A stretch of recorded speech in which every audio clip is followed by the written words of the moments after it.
این درد رسول الله صلی الله علیه وسلم داخل کتاب ها مونده است، سینه ها فرمان کرده.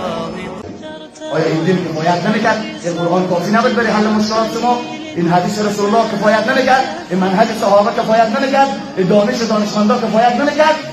که باز عقل در دین جور کرده بودی، فکر در دین جور کرده بودی، گروهی را باز دیگه جا قرآن میگه برای ما منیبین الیه، کسایی که انابت داره به طرف الله و اتقوا، از الله میترسه، عملی میترسه، حریص است به هدایت یک انسان، در به در خاک به سر پشت یک انسان شب و روز میدویم که هدایت بشه، زیرا اگر یک مسلمان هدایت نشد شاید کل امت اسلام بدنام بسازد.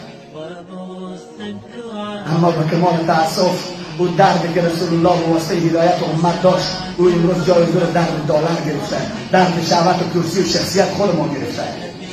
درد هدایت حتی برای زن ما نیست که من خود این عربی رو میفهمم، زن میفهمم، همسایه میفهمم، اروزغانی میفهمم.